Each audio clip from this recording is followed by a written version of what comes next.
The war had lasted 300 years. Across 1,000 star systems, the Galactic Coalition fought against the Dominion Empire. Dozens of alien species had joined together to survive. They shared weapons, ships, and soldiers. They bled together and died together. But victory always seemed far away. Then humanity arrived. 50 years ago, human ships appeared at the edge of Coalition space. They came in strange vessels that looked nothing like Coalition designs. Where alien ships were smooth and elegant, human battleships were rough and brutal. They bristled with weapons. Their hulls were thick and scarred. They looked like they had been built for one purpose only: to destroy everything in their path. The Coalition was suspicious at first. Humans were small creatures. They lived short lives.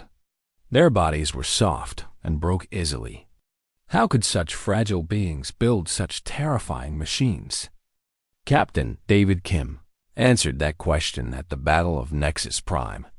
The Dominion had sent 40 warships to capture a critical supply station. The Coalition fleet was outnumbered and outgunned. Retreat seemed like the only option. But David Kim refused to run. His ship, the USS Defiance, charged straight into the enemy formation. What happened next became legend. The Defiance moved through the Dominion fleet like a monster through a flock of birds. Its weapons fired in all directions at once. Missiles streamed from its launchers. Energy beams cut through enemy shields like they were made of paper. In less than 1 hour, David Kim had destroyed all 40 Dominion warships. His own ship was damaged but still flying. The Coalition had never seen anything like it. After that day, everything changed. Human battleships became the most valuable assets in the war. Their technology was decades ahead of anything else. Their crews were brave beyond reason. They never retreated. They never surrendered. They fought until they won or until they died. But Admiral Grace Park saw something that others missed. Grace Park was one of the highest-ranking officers in the Coalition. She was old and wise and had fought in more battles than she could count. She had seen species rise and fall. She had watched entire civilizations burn. And she had learned one important lesson: the things you love most are always the easiest to lose. She began to study humans carefully. She read their history. She watched their behavior. She talked to their doctors and scientists. And what she discovered worried her deeply. Humans were incredibly fragile. Their average lifespan was less than 100 years. Most Coalition species live for 500 years or more. Some lived for thousands. To them, human lives passed like brief candles in the wind. Human bodies were also weak. They could not survive in vacuum. They could not breathe underwater. They could not heal from serious wounds the way other species could. A single bullet could kill them. A small virus could wipe out entire populations. And worst of all, there were so few of them. Humanity had only 12 billion people spread across a handful of colonies. The Coalition had trillions of soldiers from dozens of species. If the Coalition lost 1 million troops, it was a tragedy, but not a disaster. If humanity lost 1 million people, it was a catastrophe they might never recover from. Grace Park presented her findings to the Coalition Council. The leaders of every major species gathered to hear her speak. "Humans are the most valuable allies we have ever had," she said. "Their ships are unmatched. Their courage is inspiring. Their technology has given us hope for the first time in centuries. But we must face a terrible truth." She paused and looked at each council member. "Humans can die, easily, quickly, permanently, and there are not enough of them to replace what we lose." The council chamber fell silent. A few weeks later, a young human officer named James Lee was killed during a small battle near the border. It was not an important fight. The Coalition won easily. But James Lee's ship took a lucky hit, and he did not survive. The reaction shocked everyone. The Volanthi were a species of massive bear-like warriors. They were 8 feet tall and covered in thick fur. They had fought in the war for 2 centuries and had lost millions of their own people. They did not cry easily. But when James Lee died, the Volanthi on his ship wept openly. They refused to eat for 3 days. They held a ceremony that lasted for hours, singing songs of mourning that echoed through the corridors. The Shimmer were a species made of living crystal. They did not have emotions the way other beings did. They communicated through light and sound. They were logical and cold and never showed feelings. But when James Lee died, the Shimmer on Coalition Station Alpha dimmed their lights for a week. They played soft, sad music through their bodies. They created a memorial sculpture from their own crystalline flesh. Admiral Grace Park watched all of this and understood. The Coalition did not just respect humans. They loved them. In 50 years, humanity had changed everything. They had brought hope to a war that had only known despair. They had shared music and art and stories that touched alien hearts. They had treated every species with kindness and friendship. They had made the Coalition feel like a family instead of just an alliance.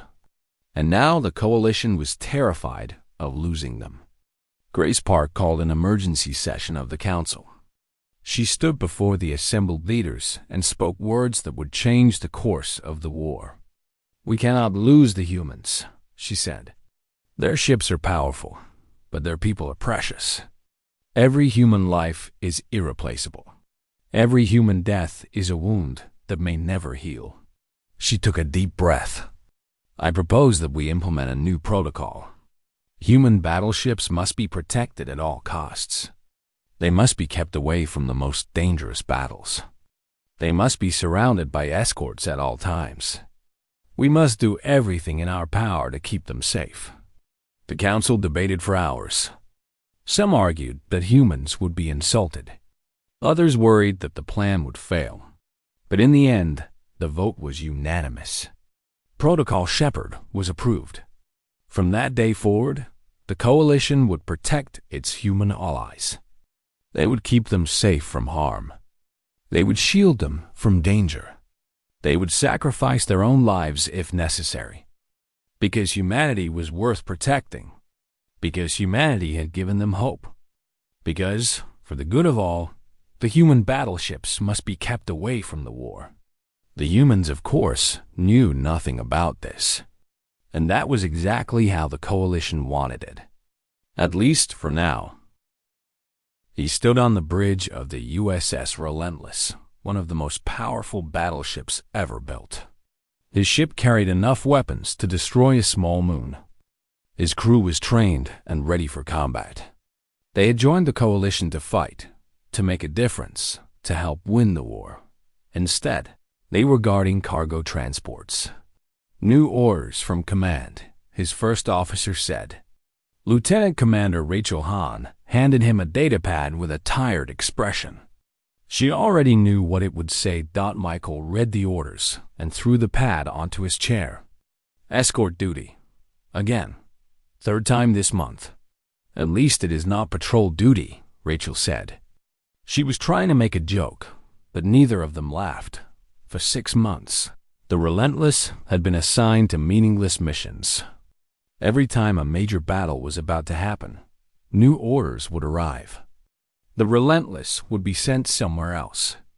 Somewhere safe. Somewhere boring. Michael had complained to command dozens of times. He had written formal requests for combat assignments. He had even threatened to resign. Nothing worked. The orders always came, and the orders were always the same. "Stay away from the fighting." "I do not understand," Michael said. "We are the most powerful ship in this sector. Why do they keep us sitting in the back?" Rachel had no answer. Neither did anyone else. What Michael did not know was that his ship was being watched. Admiral Thomas Yoon was not human. He was a Montari, a species of tall, thin beings with silver skin and 4 arms. The Montari were famous for their intelligence and their skill at strategy. Thomas had fought in the war for over 200 years and had won more battles than any other living commander. He had also fallen in love with humanity. When humans first arrived, Thomas had been suspicious, like everyone else. But he quickly saw what made them special. They were brave and creative and kind. They treated aliens as equals. They shared everything they had. They laughed and sang and told stories that made even the coldest hearts feel warm. Thomas had taken a human name as a sign of respect. He had studied human culture and history. He had learned their languages and customs. And he had made a promise to himself. He would do everything in his power to protect them. Protocol Shepard was his creation. Every day, Thomas reviewed the positions of all human battleships. He studied the intelligence reports and predicted where the Dominion would attack next. Then he quietly adjusted assignments to keep human ships away from danger. It was not easy. Human captains were aggressive and eager to fight. They complained constantly about their boring missions. But Thomas was patient and careful. He made sure the orders came from different sources so no one would notice a pattern. He invented excuses and explanations. He lied when he had to. For 6 months, his plan had worked perfectly. Not a single human ship had been in serious combat. Not a single human life had been lost. But secrets never stay secret forever. Ambassador Jennifer Beek was the senior human diplomat to the coalition. She was smart and fierce and never backed down from a fight. She had noticed that human ships were being kept out of combat, and she wanted to know why. She requested a meeting with the Coalition Council. When she arrived, she did not waste time with polite greetings. "Something strange is happening," she said. "Our ships are being reassigned constantly. Our captains are frustrated. Our crews are losing morale. I want to know what is going on." The council members looked at each other nervously. None of them wanted to answer. Finally, a Volante representative spoke. His name was Broken Mountain, and he was one of the oldest warriors in the coalition. His fur was gray with age, and his body was covered in scars from a lifetime of battle. "Ambassador," he said gently, "please understand that what we have done out of love." Jennifer frowned. "What do you mean?" Broken Mountain explained Protocol Shepard. He told her about the council vote. He described how the coalition had been secretly protecting human ships for months. Jennifer listened in silence. When Broken Mountain finished, she did not speak for a long time. "You have been lying to us," she finally said. "Yes," Broken Mountain admitted. "And we would do it again. Why?" The old Volante leaned forward. His eyes were soft and sad. "When your species arrived, you taught us something we had forgotten. You taught us that even the smallest flame can burn the brightest. You showed us courage and hope and kindness. You made us believe that we could win this war." He paused. "We cannot lose that flame, Ambassador. We cannot watch it go out. Your people are precious to us. More precious than you can possibly understand." Jennifer felt tears forming in her eyes, but she pushed them back. She was a diplomat. She had to stay strong. "We are warriors," she said. "We came here to fight, not to be protected like children." "To us," Broken Mountain replied, "you are both warriors and children. You are brave and fragile.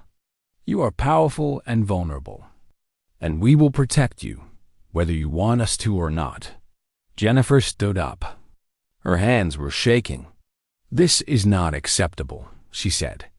"Humanity will not be treated like this. We demand to be given the same assignments as everyone else. We demand to be allowed to fight." The council was silent. Jennifer looked around the room at the alien faces watching her. She saw Volante warriors who had lost family members protecting human ships. She saw Shimmer diplomats who had dimmed their lights in mourning for human deaths. She saw species she had never heard of, all looking at her with the same expression: love, fear, desperate hope. "Please," said a small creature from the back of the room. It was a species Jennifer did not recognize, barely 3 feet tall with large dark eyes. "Please let us keep you safe. You do not know what you mean to us. You do not know what we would lose if you were gone." Jennifer opened her mouth to argue, but no words came out. For the first time in her diplomatic career, she did not know what to say. She left the council chamber without another word. She needed time to think. She needed to talk to her people. She needed to figure out what to do next. Behind her, the council remained seated. They knew the secret was out. They knew the humans would be angry. But they also knew they had done the right thing, because some things were worth protecting, because some flames were too precious to let die. Captain Daniel Kang was leading the USS Thunderstrike through the Kepler corridor when 20 Dominion warships appeared out of nowhere.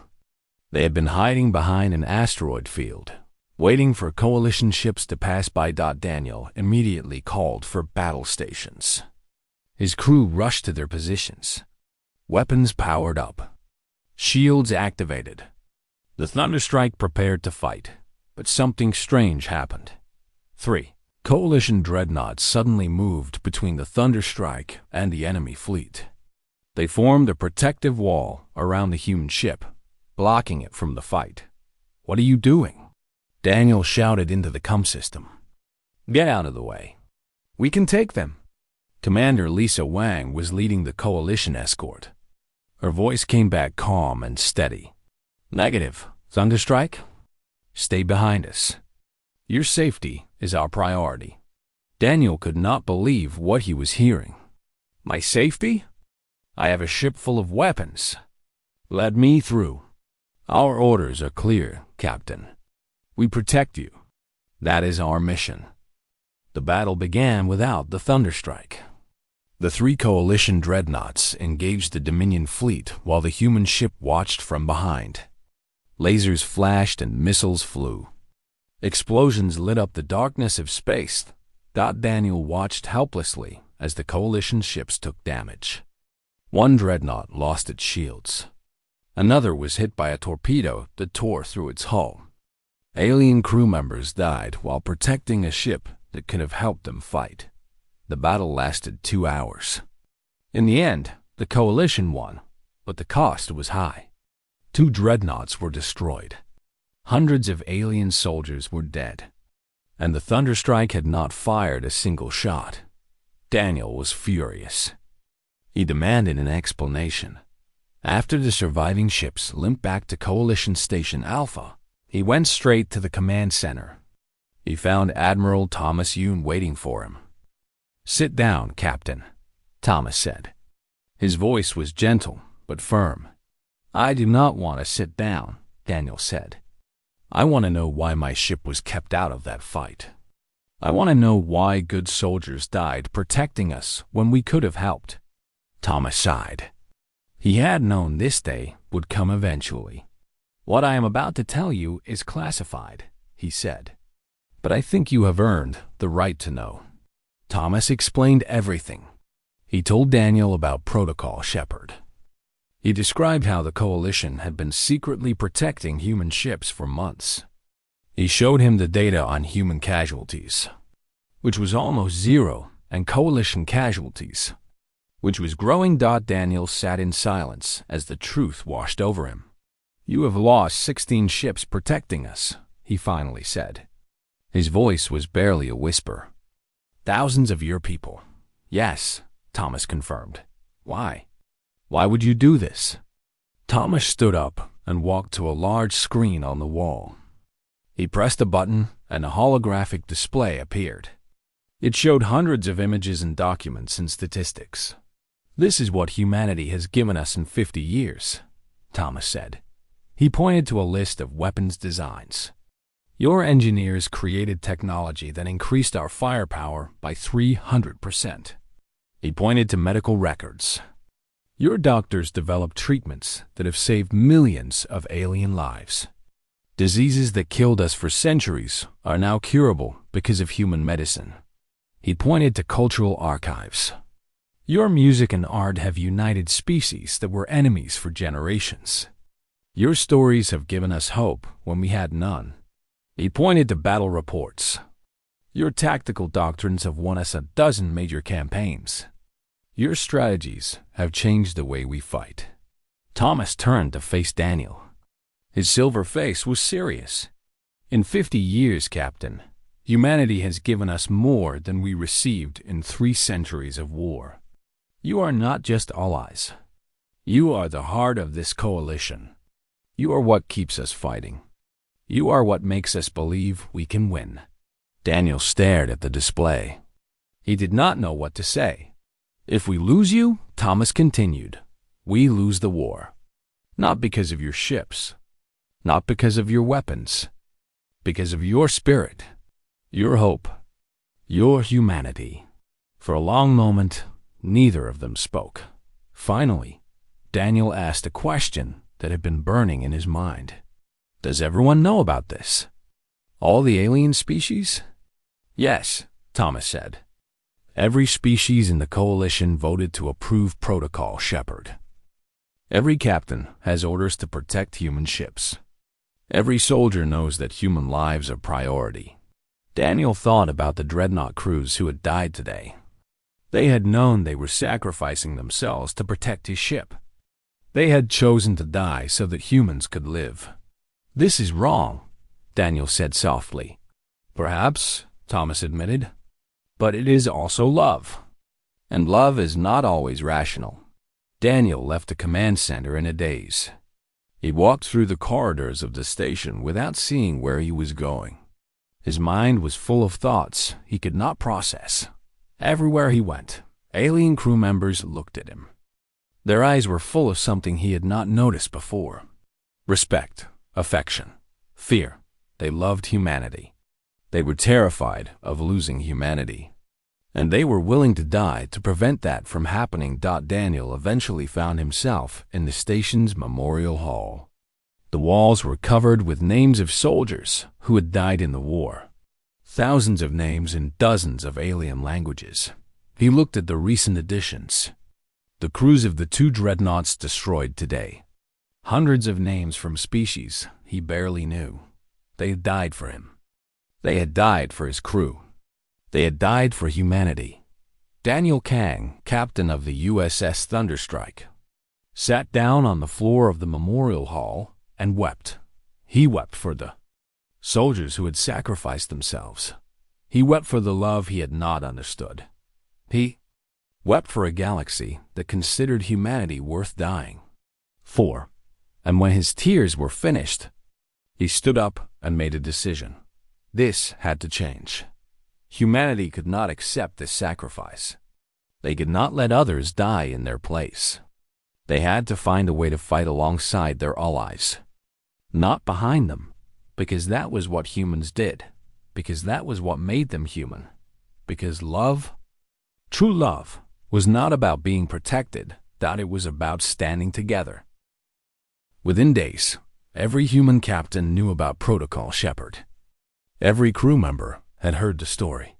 Every soldier understood why their missions had been so boring for so long.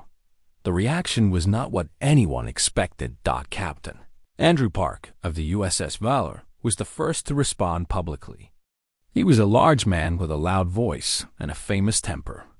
He called an emergency broadcast that reached every human ship in the coalition. This is an insult, he shouted into the camera. We did not travel across the galaxy to be babied. We did not build these ships to hide behind alien skirts. We are warriors, not children. Many humans agreed with him. They felt embarrassed and angry. They wanted to prove themselves in battle. They wanted to show the galaxy that humanity could fight, but not everyone felt the same. HFY Dr. Emily Shin was the chief medical officer of Coalition Station Alpha. She had spent 20 years treating wounded soldiers from every species in the galaxy. She had held the hands of dying aliens and heard their last words. She understood the coalition better than most humans. She called her own broadcast in response to Captain Park. "Before you get angry," she said calmly, "think about what they have done. Think about why they have done it." She looked directly into the camera. "The coalition is not insulting us. They are loving us. They have watched us arrive in their war and change everything. They have seen us bring hope where there was only despair. They have felt our kindness and our friendship." Emily paused. When was the last time anyone loved humanity this much? When was the last time an entire galaxy decided that we were worth protecting? Her words made many humans stop and think. A summit was called on the coalition flagship. Every human captain was invited. Leaders from every alien species attended as observers. The fate of Protocol Shepard would be decided. Captain Michael Cho spoke first. He was still angry about the months of boring missions, but he had thought carefully about what to say. "We appreciate what you have done," he began. "We understand why you did it. The love you have shown us is more than humanity has ever received from anyone." The alien observers leaned forward, hoping for good news, but we cannot accept it. The room went quiet. "We did not come to this war to be protected," Michael continued. "We came to fight. We came to help. We came to stand beside our allies and face the enemy together." He looked at the alien faces around the room. "You are dying for us. That is not right. We should be dying together, fighting together, winning together. That is what allies do. That is what allies do. That is what family does." A Volante captain named Strong Rivers stood up. He was young for his species, only 150 years old, and his fur was still dark brown. "We understand your feelings," he said, "but you must understand ours. Humans are special. There is no other word for it. You have changed us in ways we cannot describe." He walked to the center of the room. "Before you came, the coalition was tired. We had fought for so long that we had forgotten why we were fighting. We went through the motions of war without hope or purpose." Strong River's voice became emotional. "Then humanity arrived. You showed us joy. You showed us laughter. You showed us that life was worth living, not just worth defending." Tears formed in his large eyes. "We cannot lose that. We cannot go back to the darkness we knew before. If protecting you means dying, then we will die gladly. Because a universe without humanity is not a universe worth saving." The room was completely silent. For a long moment, nobody spoke. Humans and aliens looked at each other across the gap between species. Both sides understood the other. Both sides loved the other. But neither side knew how to move forward. Finally, a Shimmer delegate spoke. The Shimmer were beings of living crystal who communicated through patterns of light and sound. Their words were translated by a machine. "Perhaps there is a middle path," the Shimmer said. "You want to fight. We want to protect you. These desires are not opposite. They can work together." The Shimmer's body glowed with soft colors as it explained. "What if human ships no longer fight alone? What if every human vessel is paired with coalition escorts? Not to protect, but to fight together. Side by side. Equal partners in battle." The room began to buzz with discussion. Admiral Stephen Rhee of the USS Constellation stood up. He was the highest-ranking human officer present. "I think that could work," he said slowly. "We fight together. We protect each other. No one species sacrifices more than any other." The alien delegates nodded enthusiastically. "But there is one condition," Stephen added. Everyone looked at him. "The same rules apply to everyone. If you fight to protect human ships, we fight to protect your ships. If you die for us, we die for you. Every species in this coalition is equal. Every life is worth the same." A murmur of surprise went through the alien observers. They had not expected this. Strong River spoke again. You would die for us? Even though you live such short lives? Even though there are so few of you? Stephen smiled. That is what makes it matter. We do not have many years to give. We do not have many people to spare. But what we have, we give freely. Because that is what love means. The vote was called. Every human captain agreed to the new doctrine. Every alien delegate approved it. Protocol Shepard was officially ended. In its place, a new agreement was created. Human ships would fight alongside coalition ships as equal partners. No more hiding, no more boring missions, no more secret protection, but also no more dying alone. From that day forward, the coalition would fight as one. Human and alien together, protecting each other, trusting each other, loving each other. The war had not changed, but the people fighting it had changed forever. 5,000 warships appeared at the edge of coalition space. They were the largest fleet ever assembled in the history of the war. Their target was Coalition Central, the heart of the Alliance. If it fell, the war would be over. Admiral Michelle Yeoh stood on the bridge of the USS Liberty and watched the enemy fleet on her view screen. She was the highest-ranking human officer in the coalition, and today she would lead humanity into its greatest battle. For the first time since Protocol Shepard ended, every human battleship had been cleared for frontline combat. 47 vessels crewed by less than 500,000 humans. It was not a large number compared to the Coalition's forces, but it was everything humanity had. The Coalition fleet assembled to meet the enemy. 10,000 ships from dozens of species formed a massive wall of metal and weapons. Human battleships were spread throughout the formation, paired with Coalition escorts as promised. Captain Christina Lim of the USS Horizon addressed her crew over the internal comm system. "Listen to me carefully," she said. "For months, our allies tried to keep us safe because they love us. Today, we show them that love goes both ways." She paused to let her words sink in. Every alien out there is fighting for us. They are willing to die for us. And we are going to do the same for them. Because that is what family does. Across the fleet, similar speeches were being given. Human and alien captains spoke to their crews about courage and sacrifice and love. Everyone knew that many of them would not survive this day. Everyone had accepted it. The Dominion fleet began its advance. The first shots were fired at maximum range.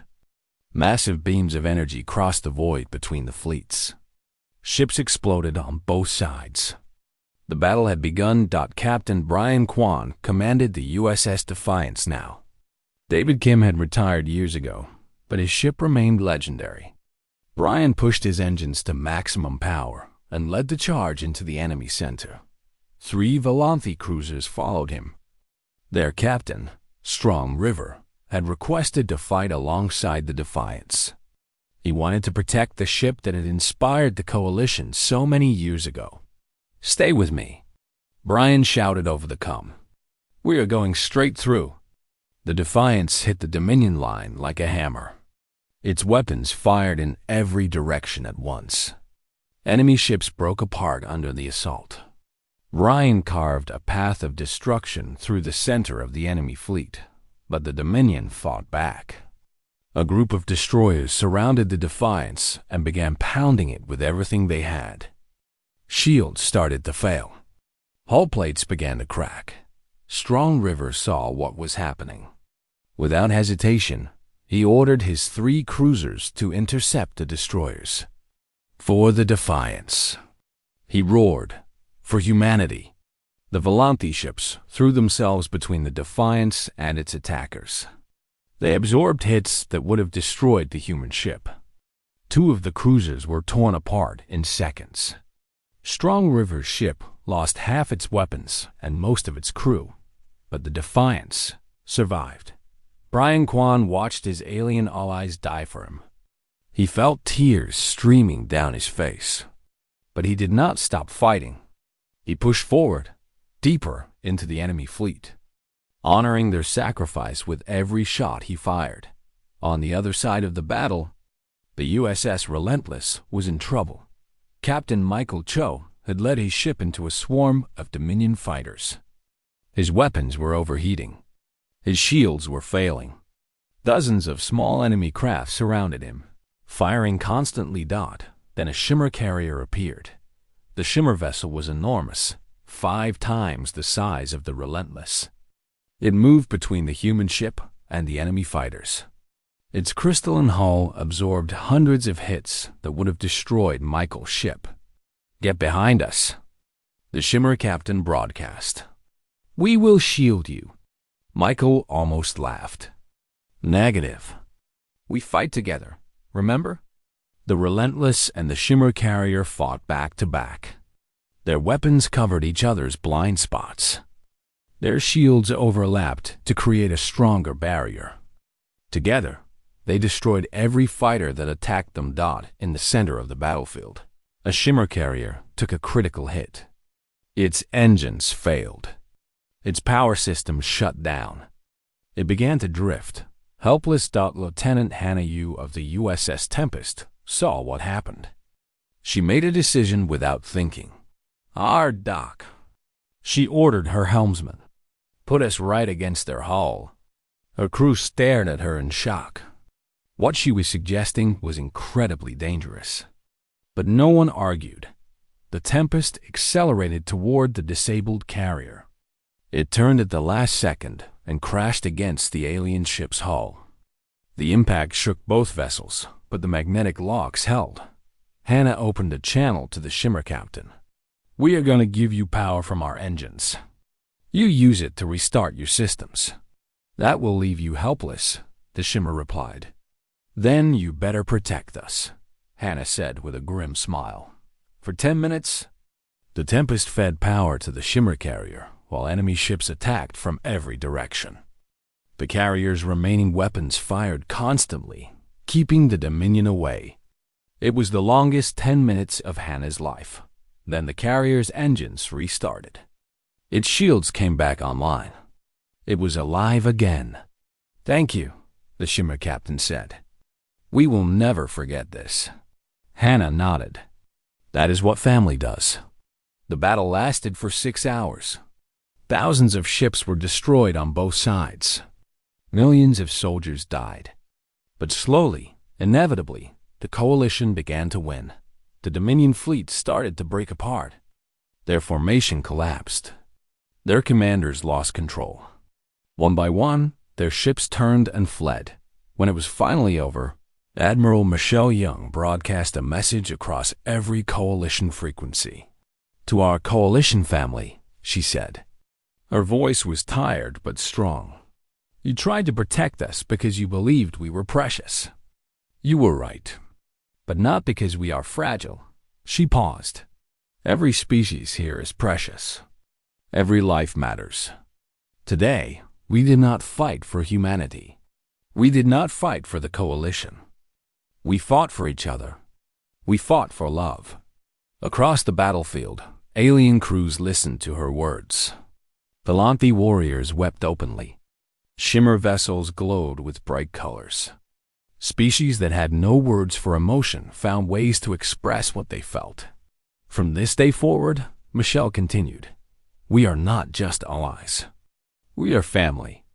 We protect each other. We die for each other. We live for each other." She took a deep breath. The war is not over yet. But today, we proved something important. We proved that love is stronger than fear.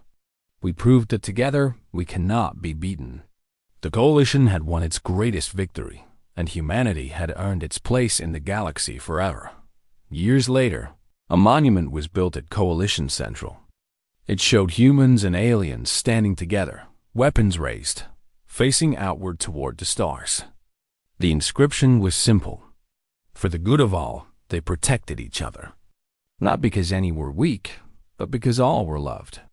Captain Michael Cho visited the monument with his granddaughter. She looked up at the statue and asked a question. "Grandpa, Why did they want to protect us so much? Michael smiled and knelt beside her. Because sometimes the smallest flames burn the brightest, and the galaxy decided our light was worth keeping alive. She thought about this for a moment. That is kind of nice, she said. Michael looked up at the stars. Somewhere out there, his old friends were still fighting. Volanthi and Shimmer and humans and dozens of other species. Fighting together. Protecting each other. Loving each other. Yeah, he agreed. It really is.